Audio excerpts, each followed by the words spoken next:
Assalamualaikum. Perkenalkan, saya Farha Maulida dengan NIM 21030966160. Di sini saya akan mempresentasikan tentang abstrak dan ringkasan. Pertama, yaitu abstrak. Abstrak adalah komponen penting di sebuah karya tulis ilmiah yang terletak di halaman awal sebuah karya tulis ilmiah yang berisi rangkuman dari penelitian yang dilakukan. Yang kedua, yaitu tujuan abstrak dalam karya tulis ilmiah.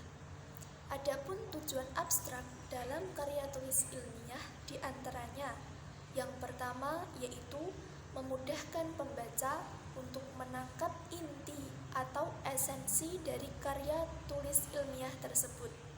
Adapun yang kedua, yaitu membantu pembaca dalam mengingat poin penting dalam karya tulis ilmiah.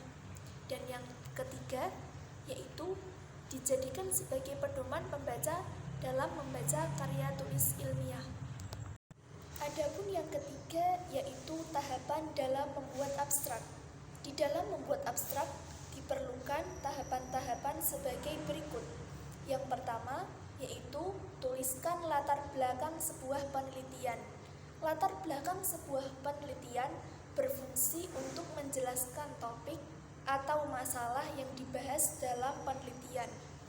Yang kedua, yaitu jelaskan metode penelitian yang dipakai. Metode penelitian yang dipakai digunakan agar karya tulis yang ditulis memiliki landasan yang kuat dan data dapat dipatahkan dengan mudah oleh seorang peneliti yang lain. Yang ketiga, yaitu jelaskan hasil penelitian. Hasil penelitian menjelaskan secara ringkas hasil dari temuan dari penelitian agar pembaca mengetahui apa saja yang didapatkan dari penelitian tersebut. Adapun tahapan yang keempat, yaitu berikan kesimpulan. Kesimpulan di sini berisi interpretasi penulis mengenai penulisan yang dilakukan. Dan tahap yang terakhir yaitu masukkan kata kunci. Kata kunci diambil dari poin-poin penting dalam judul penelitian. Selanjutnya yaitu jenis-jenis abstrak.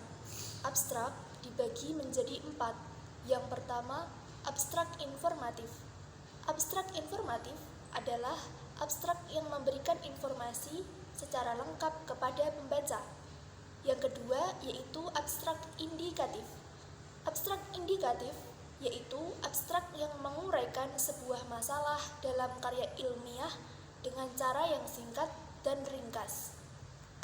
Selanjutnya yaitu jenis abstrak yang ketiga adalah abstrak ulasan atau kritis. Abstrak ulasan atau kritis adalah abstrak yang menjelaskan isi dari sebuah dokumen asli dengan menganalisis penyajian, cara kerja, mengevaluasi, menilai, atau memberi pendapat. Dan yang terakhir yaitu abstrak pokok. Abstrak pokok biasanya sering digunakan oleh penulis karena tulisannya yang ringan dan tidak resmi. Contoh abstrak dalam kehidupan sehari-hari dapat kita lihat dari penulisan skripsi, penulisan tesis, dan penulisan jurnal.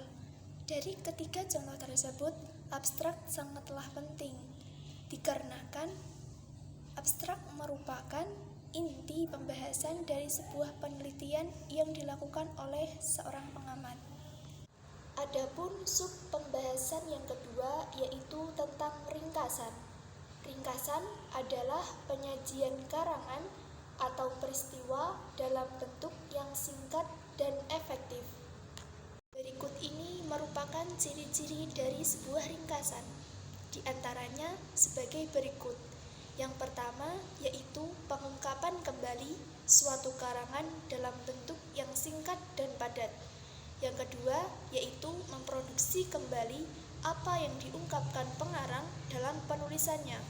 Yang ketiga, mempertahankan urutan-urutan ide pokok saat menyusun ringkasan. Yang keempat, susunan ringkasan, sudut pandang, dan isinya mengikuti seperti karangan asli. Dan yang terakhir, menggunakan kalimat pendek dan senada dengan kalimat pengarang aslinya. Adapun cara membuat ringkasan adalah sebagai berikut. Pertama, membaca naskah asli. Yang kedua, mencatat gagasan-gagasan utama. Yang ketiga, menyusun ringkasan berdasarkan gagasan-gagasan utama. Dan yang terakhir, sebaiknya ringkasan disusun dalam kalimat tunggal. Adapun yang terakhir adalah manfaat dari ringkasan itu sendiri. Apa sih manfaat dari ringkasan? Yang pertama yaitu dengan ringkasan kita menemukan secara cepat informasi yang dibutuhkan. Dengan ringkasan kita mampu menentukan bagian-bagian penting dari isi buku. Dengan ringkasan kita dapat menggambarkan keadaan mengenai isi buku. Dengan ringkasan, waktu yang digunakan untuk membaca lebih singkat. Dan dengan ringkasan mampu membantu kita dalam keperluan yang sifatnya praktis. Sekian presentasi dari saya, kurang lebihnya mohon maaf. Wassalamualaikum warahmatullahi wabarakatuh.